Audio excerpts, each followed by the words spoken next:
fokusnya sebentar untuk mungkin 1 jam ya kita bercerita dan saya diminta oleh Bung Haris untuk membawakan materi tentang comfort zone, jadi tentang zona nyaman ya.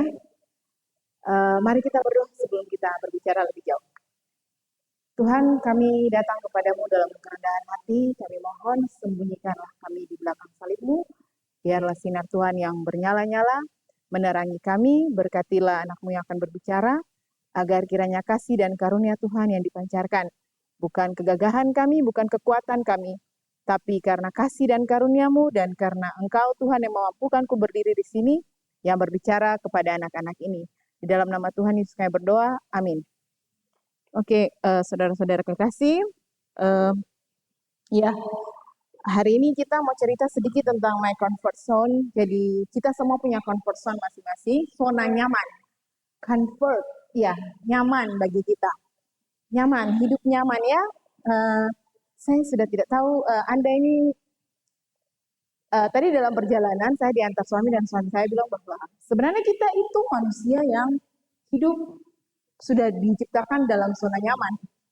Betul kan? Semua orang kan ada dalam zona nyaman. Sejak lahir kan sudah nyaman kan? Sampai sekarang juga masih nyaman. Iya, dan selalu mencari yang namanya kenyamanan. Itu tidak bisa dipungkiri. Jadi saya sangat bersyukur kalau Bung Haris minta saya untuk bercerita hari ini tentang zona nyaman. Karena sebenarnya itu, hai, namaku nyaman, siapakah aku? Ya, hari ini juga saya masih berjuang dengan yang namanya zona nyaman. Zona nyaman dalam kehidupan saya. Jadi mari kita mengenal apa itu comfort zone atau zona nyaman. Ya, jadi comfort zone itu sebenarnya keadaan di mana seseorang merasa aman, nyaman, dan tidak terancam karena sudah terbiasa dengan situasi tersebut. Ya, kita hidup dalam keadaan situasi yang saat ini sebenarnya mau dibilang nyaman, ya. Jarang menghadapi tantangan baru. Kemudian tinggal terlalu lama, tapi ada catatan penting di sini bahwa kalau tinggal terlalu lama di comfort zone, itu bisa membuat kita itu berhenti berkembang. Mungkin baterainya. Iya, berhenti berkembang dan kehilangan peluang untuk mencapai potensi terbaik kita. Jadi sebenarnya di sini ada pilihan, ya. Pembukaan saya ini mau membuka pikiran kita bahwa terlalu nyaman di comfort zone juga akan membuat kita itu berhenti berkembang dan kehilangan peluang untuk mencapai potensi terbaik kita. Apa maksudnya? Bahwa sebenarnya kita itu sudah diberikan potensi yang luar biasa yang berbeda. Semua orang tuh punya potensi yang berbeda dari Tuhan. Nah, mari kita lihat pandangan Alkitab tentang apa itu comfort zone atau zona nyaman. Zona nyaman itu dapat dipahami sebagai keadaan di mana seseorang itu merasa aman. Kemudian tidak sepenuhnya menjalankan panggilan Tuhan. Itu saya garis merah, ya. Aman tapi tidak menjalani panggilan Tuhan. Itu yang disebut dengan comfort zone atau zona nyaman. Atau berkembang sesuai dengan rencana Tuhan. Tidak. Di sini kata tidak ya. Tidak sepenuhnya berkembang dalam rencana Tuhan. Ya. Jadi apa yang Tuhan mau dalam hidup kita? Keluar dari zona nyaman. Itu intinya. Ya, saudara-saudari. Oke, saya punya saya punya lembar kertas. Tolong saudara-saudara masing-masing, saya tidak tahu ini cukup atau tidak, bisa menuliskan apa comfort zone Anda dan apa zona yang membuat Anda sekarang itu tidak nyaman, gitu. Silahkan berbagi. Iya, tolong. Maaf kalau tidak. Oh, buat.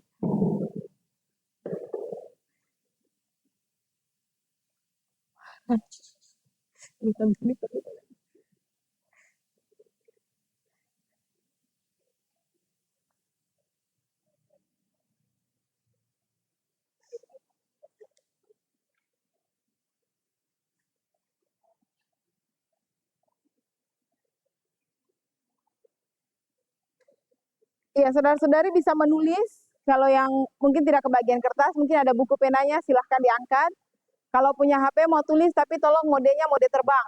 Ya, ya karena saya juga sudah mode terbangkan HP saya, jadi harus sama-sama dalam keadaan mode terbang.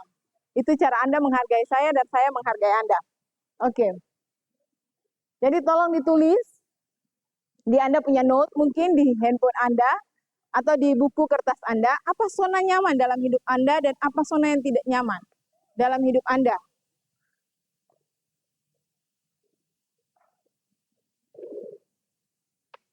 Ya, saya kasih waktu cuma 2 menit ya. Karena itu Anda jalani tiap hari. Oh ya. Yes.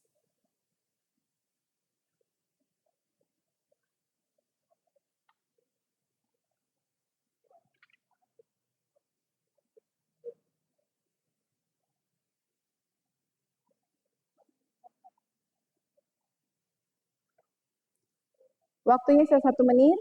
Ya, silakan.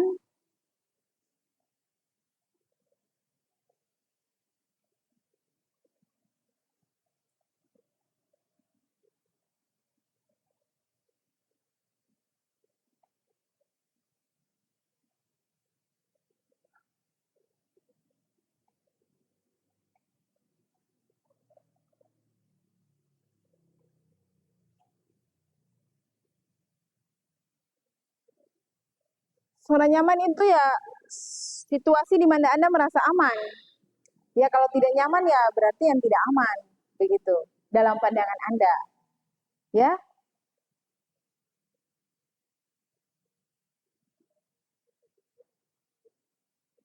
Saat Anda nyaman, aman, itu seperti di keadaan-keadaan mana sih? Itu boleh Anda tuliskan. Terus saya tuh tidak nyaman kalau apa sih? Nah, itu yang dituliskan di bagian kolom uncomfort zone atau zona yang tidak nyaman.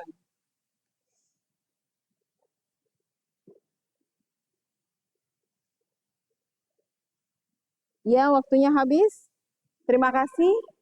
Oke, saya mau lihat dulu mungkin ya, ada 1-2 orang. Ya, kan lebih baik kita saling interaktif ya, daripada saya sendiri solo di depan.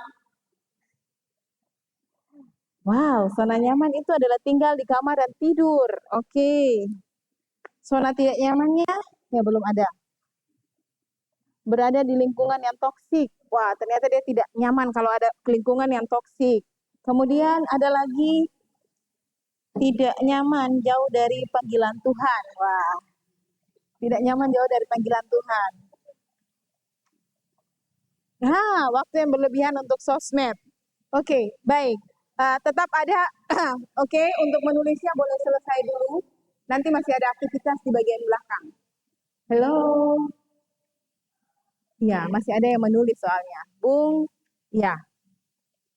Oke, terima kasih. Tapi yang saya, meskipun hanya 3 atau 4 orang, tapi saya pikir rata-rata sama. Bahwa semua orang memang ada dalam zona nyaman dan tidak nyaman. Lebih banyak itu generasi Z saat ini.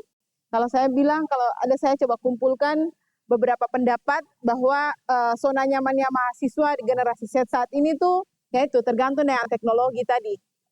Apa namanya, senang sekali lihat sosmed ya, searching Google, apalagi scroll, ya itu zona nyamannya mereka. Mau yang praktis-praktis saja, tidak mau yang ribet-ribet gitu ya. Kemudian lingkungan sosial juga terbatas karena sering dengan gadgetnya, jadi tidak mau membangun interaksi dengan orang lain. Kemudian belajar dengan cara konvensional. Nah, kalau dosen masuk di kelas, pakai cara baru, kasih tugas yang banyak, suruh searching, suruh googling, suruh harus lebih push, mencari tahu lebih banyak. Itu tuh merasa dosen ini nih kurang bagus, gitu ya. Iya, itu langsung saya mengalami hal itu, gitu. Jadi apa namanya istilahnya? Iya. Jadi dosen ini nih kayak yang masuk cuma bikin tambah-tambah pekerjaan saja gitu. Oke, kemudian ya takut gagal ya, sering menghalalkan segala cara agar dia tidak gagal. Artinya asal nama tugas kumpul, tapi tidak tahu misalnya dia mengenerate tugas itu pakai ChatGPT, oke, yang penting kumpul gitu. Tanpa dia paham apa yang akan dia tulis di situ, tanpa dia bisa mengelaborasi apa yang harus dia sampaikan sehingga dia sendiri memahami apa yang harus dia pahami. Oke, bagaimana dengan zona tidak nyaman? Nah ini kadang-kadang ini orang tidak mau berbicara di depan umum. Ya saya sendiri memahami bahwa Ketika saya menunjuk mahasiswa saya yang sering bicara di bagian belakang, tanya lagi, dia bilang, tidak ibu, iya, tidak. Iya, menjawab tidak itu berarti dia sebenarnya tidak sadar dia ada di dalam zona tidak nyamannya dia. Sebenarnya dia mau ngomong tapi tidak jadi ngomong, dia tidak berani berbicara, begitu, di depan umum. Nah, ada juga orang-orang yang karena sekarang memang aktivitas dengan gadget semakin tinggi, maka orang juga tidak nyaman untuk berinteraksi dengan orang baru, ya, orang baru. Jadi Anda tidak mau keluar untuk bertemu dengan orang, berbicara, bercerita tentang Tuhan yang Anda alami dalam hidup Anda dengan orang itu menjadi zona yang tidak nyaman bagi Anda, ya. Kemudian menghadapi kritik dan penolakan. Ya, bagian ini dimana kalau misalnya kita berdiri di sini sok-sok alim, bicara tentang Tuhan, kemudian coba memberitakan Tuhan, nah itu terus orang kritik. Nah, kemudian jangan bergaul dengan dia. Nanti dia tuh bawa ketong ke ajaran-ajaran sesat, atau nanti dia suruh ketong pergi di gereja lah, dia suruh ketong ikut PA lah, retreat lah, apalah itu. Itu sebenarnya Anda harus menyadari itu ada dalam zona yang tidak nyaman. Ya, Anda itu sudah ada dalam zona tidak nyaman kalau Anda takut untuk dikritik oleh orang untuk mengerjakan hal-hal yang baik, takut ditolak di tengah masyarakat, ya, di tengah teman-teman Anda yang mungkin sedang berjuang juga untuk menemukan siapa Kristus sesungguhnya dalam hidup mereka. Kemudian mengerjakan hal-hal yang belum dikuasai, yaitu hal-hal baru. Kalau belum dikuasai pasti malaslah. Itu tadi ada saya baca senang tidur di kamar, yaitu tipe-tipe orang yang tidak suka mengerjakan hal-hal baru itu adalah orang-orang yang malas. Saya sering bilang ke mahasiswa saya, di dunia ini tidak ada orang miskin atau orang lumpuh atau orang cacat sekalipun yang tidak sukses. Hanya ada orang malas. Hanya orang malas saja yang tidak sukses. Orang miskin bisa sukses, kerja keras sukses. Orang lumpuh juga bisa. Orang cacat juga bisa sukses. Asal mau bekerja, bukan orang malas. Kalau orang malas tidak ada. Coba Anda cari di dunia ini ada satu aja contoh. Tidak ada contoh orang malas itu bisa sukses. Ini melepaskan teknologi untuk sementara. Ini yang sangat pergumulan berat untuk kalian, ya. Mau lepas HP sementara itu sangat susah.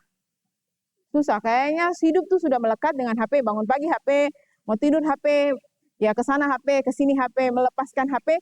Padahal di sini juga untuk sementara. Sementara itu sudah sangat susah karena sudah nyaman dengan HP ini. Ya. Tapi mungkin ada beberapa dari Anda juga tidak seperti ini karena ya punya plus minus paket data mungkin dan sebagainya. Jadi bisa lah Bu, ya oke lah. Tapi rata-rata tuh pasti sudah nyaman dengan HP-nya, gadgetnya masing-masing. Apalagi kalau gadgetnya rusak, pasti cepat-cepat minta orang tua beli dong yang baru. Itu sudah menjadi ini. Oke, saudara-saudara, apa sih dampak positifnya bagi orang yang hidup dalam zona nyaman? Sebenarnya mereka merasa bahwa aman, tenang, karena situasi yang mereka hadapi itu sudah dikenal, biasa saja gitu kan. Jadi ya istilahnya hidup tuh flat saja gitu, jalani mengalir saja gitu ya, flow saja. Kemudian tidak ada tantangan besar yang dihadapi. Loh, bagaimana mau ada tantangan? Tidak mau keluar kok, mau hadapi tantangan. Begitu. Kemudian ya pokoknya tugas-tugas pasti cepat gitu, bisa diselesaikan. Tidak ada kurva belajar baru, jadi tidak ada perkembangan. Jadi dia bisa menyelesaikan semua, tapi tidak ada sesuatu hal baru yang dia peroleh dari pengalaman hidup dia. Karena tadi dia memilih untuk hidup dalam zona nyaman. Bagaimana dampak negatifnya? Sebenarnya kalau dampak negatif dari orang yang hidup selalu dalam zona nyaman itu adalah dia kurang bertumbuh. Dia kehilangan peluang juga untuk sukses. Jenuh dalam kehilangan semangat, kesulitan menghadapi perubahan, cenderung tidak siap dengan situasi baru, enggan mengambil langkah, atau menghadapi tantangan tanpa bantuan. Ya, langkah untuk mandiri dan tidak mau keluar. Ya, mari sama-sama kita belajar dari perspektif Alkitab tentang bagaimana orang itu sulit dari keluar zona nyaman. Di akhir dari apa yang kita pelajari hari ini, saya harap Anda memandangnya seperti ini, atau Anda punya pemandangan sendiri tentang zona nyaman itu tidak apa-apa. Anda ada dalam zona nyaman, ya. Ibaratnya Anda ini hidup dalam sebuah zona nyaman, ada sebuah lingkaran zona nyaman. Tapi ingatlah, keluarlah dan perbesar zona itu. Perbesar zona di mana yang Anda merasa tadi sudah keluar itu, besarkan dia, buat dia lebih luas lagi. Itu sebenarnya tujuannya dari apa yang mau saya sampaikan di sini. Oke, mengapa kita sulit keluar dari zona nyaman? Nah ini, sebenarnya banyak sekali ketakutan. Alkitab juga sudah bilang bahwa Tuhan memanggil Abraham untuk keluar dari tanah kelahirannya, pergi ke tempat yang dia tidak ketahui, dan Abraham harus mengorbankan keamanan, hidup yang sudah stabil, hidup yang sudah mapan. Tapi dia takut. Ya, Abraham juga takut untuk keluar dari zona nyaman. Ya, karena dia takut, ya jangan-jangan saya keluar gini, saya tidak mendapatkan apa lagi yang sudah ada di tanah Ur tadi, Ur Kasdim itu. Ya, yang kedua, tergantung pada kehidupan yang stabil tadi. Kita terlalu tergantung pada kehidupan kita yang stabil. Kita belajar dari bangsa Mesir, sebelum dibebaskan dari perbudakan di Israel, di Mesir, bangsa Israel justru ingin kembali ke sana, karena mereka lebih nyaman. Sebenarnya mereka nyaman di perbudakan, nyaman. Daripada mereka menghadapi tantangan di padang gurun. Makanya kan mereka marah kepada Musa, toh, kenapa kamu kasih keluar kami dari tanah Mesir? Kami kan sudah nyaman di sana, gitu. Ya, kenapa? Karena itu ada tantangan kehidupan yang stabil, ya. Dan mereka tidak mau, takut, gitu. Tantangan padang gurun, kemudian mereka takut menghadapi ketidakpastian tanah perjanjian. Jadi mereka itu tidak pasti, merasa bahwa Tuhan punya janji itu tidak pasti. Takut bahwa sudah hidup stabil, baru disuruh keluar lagi. Jangan-jangan Tuhan tidak menepati janjinya. Ya, intinya kata takut. Yang pertama tadi ada takut, yang kedua juga ada takut. Yang ketiga, tetap juga ada takut. Takut gagal dan merasa tidak mampu. Kita belajar dari Musa, ketika Tuhan memanggil Musa untuk membebaskan bangsa Israel, Musa merasa tidak cukup mampu dan menolak dengan berbagai alasan. Nah, dia bilang dia tidak gagah berbicara ya. Ingat ya cerita itu ya. Jadi, ya iya, dia tidak mau meninggalkan comfort zone-nya dia, zona nyamannya dia, karena dia merasa tidak mampu. Nah, coba saat saya bercerita tentang ini, Anda bawa diri Anda ke dalam tokoh-tokoh Alkitab tadi, baik bangsa Israel, Musa atau Abraham. Saya demikiankah? Nah, oke. Masih takutkah saya? Nah, keterikatan pada kebiasaan atau tradisi, ya. Mengapa orang itu tidak mau keluar itu karena itu ada keterikatan dengan kebiasaan atau tradisi. Ketika Tuhan perintahkan Petrus untuk beritakan Injil kepada orang bukan Yahudi, Petrus awalnya menolak. Dia terikat pada tradisi Yahudi yang menganggap orang bukan Yahudi itu adalah orang-orang najis. Ya, karena ada tradisi. Saya tidak tahu tradisi apa yang Anda pegang. Apakah Anda dari suku-suku atau tanah yang berbeda, daerah-daerah yang berbeda, ada punya tradisi, ada punya pegangan-pegangan hidup yang sebenarnya itu kontroversial dengan apa yang Tuhan bilang dalam Alkitab. Coba dilihat lagi. Dan apakah itu yang membuat Anda tuh jadi tidak mau keluar dari zona nyaman? Ya itu mungkin bisa direnungkan, ya. Oke. Yang kelima juga masih ketakutan. Ketakutan terhadap penolakan dan kritik. Yang tadi saya bilang, bahwa ini juga masih dalam, ya, oke kayaknya sama ya tadi. Ya. Zona nyaman yang terlalu menyenangkan, ya. Ketika Yesus meminta orang kaya menjual hartanya, ini cerita tentang Yesus dan orang kaya ya. Yesus bilang orang kaya jual hartanya. Terus orang kaya kenapa? Sedih, ya. Sedih karena apa? Dia terlalu terikat dengan kenyamanan hidupnya. Dia takut melepaskan kekayaannya. Jangan-jangan saya nanti hidup susah, ya. Ya, itu kenapa orang tidak mau keluar dari zona nyaman. Karena itu terlalu menyenangkan, ya. Tapi mari kita terus belajar dari tokoh Alkitab kita di siang ini. Musa, ya. Siapakah Musa? Tuhan menggunakan zona nyaman untuk mempersiapkan Musa sebelum panggilan besar. Setelah melarikan diri dari Mesir, Musa hidup 40 tahun sebagai gembala di Midian. Itu adalah zona nyaman bagi Musa. Menjadi gembala itu terlalu nyaman. Cuma kerjanya kan mengembalakan saja. Iya toh? Tapi Tuhan bilang, hei keluar. Pimpin bangsa Mesir. Keluar dari tanah Kanaan ini. Kanaan ini. Dari tanah perbudakan. Tanah apa? Ya? Tanah Mesir toh? Iya. Iya, oke. Jadi Tuhan panggil dia keluar dari kenyamanan dia melalui semak yang menyala dan memimpin bangsa Israel itu keluar dari perbudakan. Ya, itu Musa. Musa juga keluar dari comfort zone-nya dia, keluar dari zona nyamannya dia. Karena apa? Dia menggunakan zona nyaman itu karena Tuhan sedang menggunakan zona nyamannya dia untuk mempersiapkan dia ke dalam panggilan yang besar. Ya, apa panggilan yang besar dalam hidup saudara-saudari saat ini? Datang kampus, kuliah, sarjana, selesai. Kan orang tua saya kasih kuliah, harus ganti dong uang mereka kerja. Ya, itu sajakah panggilan Anda? Iya, itu sajakah? Tidak. Apa Nona? Kalau tidak? Kenapa? Apa? Memberitakan firman Tuhan. Ya. Membagi Kristus dalam hidup Anda kepada orang lain. Ya. Ya, kalau sekarang Anda memang berada dalam zona nyaman, siang ini firman Tuhan mau bilang, mari kita belajar. Tuhan itu sementara mempersiapkan panggilan besar kepada Anda. Memang panggilan besar itu kita tidak pernah lihat. Saya dulu jadi mahasiswa seperti Anda. Saya tidak tahu kalau hari ini saya bisa jadi dosen. Saya bisa kuliah dengan gelar saya, tapi semua itu karena kasih dan karunia Tuhan. Ya. Ya karena saya juga akhirnya belajar pelan-pelan untuk keluar dari zona nyaman saya. Dan sampai saat ini pun saya masih berjuang dengan zona nyaman itu. Tapi dalam hal konteks berbeda, bukan mahasiswa lagi ya. Iya, tapi dulu saya juga mahasiswa. Tapi mau berjuang untuk keluar dari zona nyaman itu. Oke, mari kita belajar dari tokoh yang berikut, Abraham.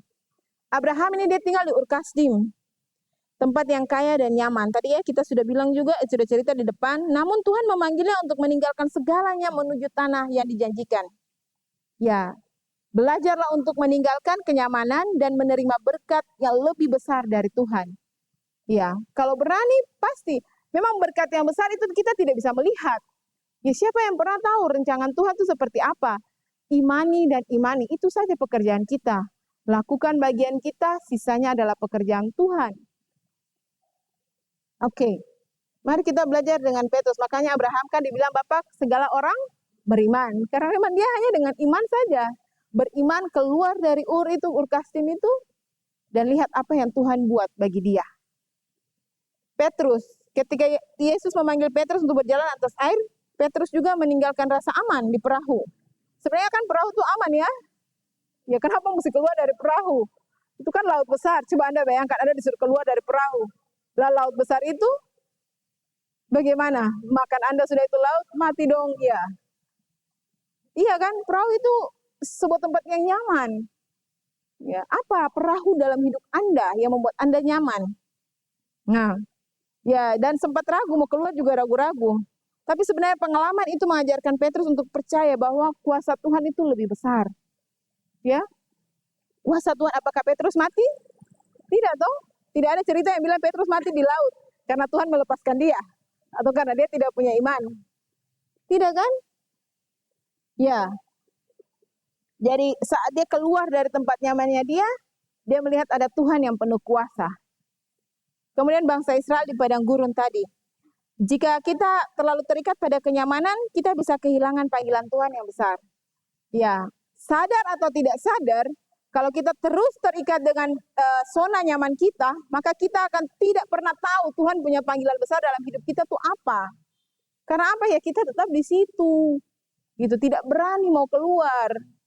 Tidak berani mau lihat bahwa Tuhan tuh sedang panggil kita tuh untuk kota A, kota B, kota C. Nah, jadilah orang-orang yang mengabarkan Injil Kerajaan Allah di situ.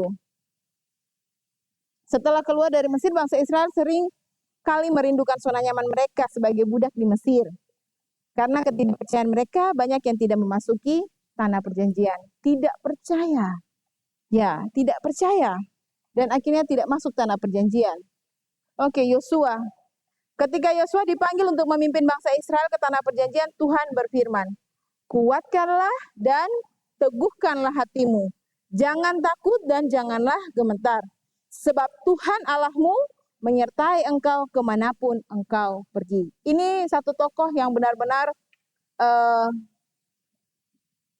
memberikan kekuatan bahwa kepada kita bahwa keluar dari zona nyaman itu ada penyertaan Tuhan. Iman dalam penyertaan. Iman yang sungguh bahwa Tuhan itu menyertai kita. Ada penyertaan. Iya, saya tidak lama-lama. Ya, ini ada ending message-nya bahwa zona nyaman itu sebenarnya bukan tempat tinggal kita selamanya. Kita selamanya tidak akan pernah tinggal di zona nyaman. Itu yang harus Anda ingat dalam pikiran Anda. Kita selamanya tidak akan diperbudak oleh zona nyaman. Nah, Tuhan itu mau memanggil kita keluar dari kenyamanan. Kenapa? Karena Tuhan punya rencana yang lebih besar dalam hidup kita. Meninggalkan zona nyaman itu sebenarnya hanya satu. Hanya ada beberapa hal. Keberanian dalam iman. Berani dan berani. Kan tadi itu alasannya tuh takut tuh. Jadi lawan takut tuh cuma berani. Berani apa? Berani punya iman. Tapi bukan iman yang konyol. Ya, harus iman yang benar-benar didasarkan pada ketaatan yang sungguh pada Tuhan. Iman yang dengan visi dan misi yang jelas kepada Tuhan. Dengan tujuan hidup yang jelas. Meninggalkan zona nyaman membutuhkan keberanian dan iman. Tetapi selalu ada janji penyertaan Tuhan. Kenapa? Saat kita punya iman, pasti Tuhan punya janji itu ada. Dia akan menyertai kamu senantiasa di setiap langkah. Sebagai mahasiswa belajarlah percaya bahwa Tuhan itu punya rencana yang lebih baik daripada rasa aman yang sementara. Ingat, zona nyaman Anda yang Anda rasakan itu saat ini sementara. Ya. Ya. Keluarlah dari zona nyaman bukan hanya tentang mencapai kesuksesan pribadi, sukses secara pribadi, tapi tentang pertumbuhan iman, ya. Penuhilah panggilan Tuhan dalam hidup saudara-saudari. Jadilah pembawa berita Kristus, ceritakanlah tentang Kristus lewat apa yang sudah Tuhan perbuat dalam hidup Anda, dan buatlah setelah Anda keluar dari zona nyaman tadi, buatlah atau perbesarlah ruang di zona Anda yang sekarang Anda merasa bahwa harus Anda kerjakan di situ. Anda kan keluar dari zona nyaman nih. Ya. Jadi zona nyaman kedua bagi saya. Perbesarlah zona nyaman kedua Anda di saat Anda sudah keluar dari zona nyaman pertama tadi. Kenapa saya bilang zona nyaman kedua? Karena sebenarnya dalam tantangan hidup ini ada zona nyaman dan zona nyaman itu akan terus ada sebagai siklus. Tapi bagaimana kita berjuang untuk keluar lagi dan perbesar terus kemampuan kita, potensi kita, apa yang ada dalam diri kita. Hari ini saya lihat Anda di sini, tapi saya percaya Tuhan akan menjadikan Anda sebagai pemimpin yang mengabarkan kasih karunia Kristus, mengabarkan Injil Kerajaan Allah di luar sana. Ya, itulah panggilan Tuhan dalam hidup Anda. Anda terpanggil dengan beragam profesi, baik sebagai guru maupun bukan guru maupun ya nantinya bekerja sebagai siapapun itu. Tapi ingatlah bahwa Tuhan sementara menunggu dan memanggil Anda. Kerjakan apa yang harus Anda kerjakan dalam dunia ini, sisanya Tuhan akan kerjakan. Mari di dalam kertas Anda masing-masing tuliskan dan doakan satu langkah kecil ya untuk keluar dari zona nyaman Anda, dan percayalah bahwa Tuhan akan menyertai dan memampukan Anda di setiap langkah perjalanan iman Anda.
Setelah ini persamaan. Saya berdua ke mana itu?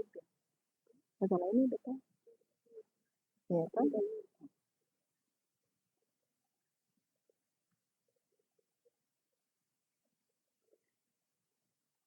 Ya, mari kita berdoa. Kami bersyukur Tuhan untuk beberapa waktu yang Engkau berikan bagi kami untuk belajar, untuk meninggalkan zona nyaman kami, dan ada memperbesar zona nyaman kehidupan kami bersama dengan Tuhan di hari ini maupun hari esok dan seterusnya. Tuhan berkati anak-anak ini yang sudah menulis apa langkah kecil yang akan mereka buat. Tuhan pimpin mereka, berikan mereka keberanian dalam iman yang sungguh Tuhan, agar mereka semakin besar Tuhan di dalam melayani Tuhan dan melakukan karya Tuhan dalam hidup ini, memberitakan Tuhan di dalam hidup mereka, di dalam seluruh studi mereka Tuhan berkarya, Tuhan memimpin. Tuhan berkati mereka yang sementara persiapan dengan tugas-tugas kuliah, ujian, maupun juga ujian sarjana. Tuhan pimpin mereka dalam setiap kelemahan mereka. Ajar mereka Tuhan untuk mau meninggalkan zona nyaman mereka dan hidup sungguh dalam ketaatan yang sungguh dalam Tuhan. Tuhan berkati kehidupan orang tua mereka, orang-orang yang mendukung mereka, orang-orang yang mendoakan mereka. Tuhan berikan kepada mereka hati yang penuh dengan belas kasihan, melihat jiwa-jiwa yang ada di sekitar mereka, mau melayani orang-orang, berinteraksi dengan orang lain, dan bercerita tentang Kristus.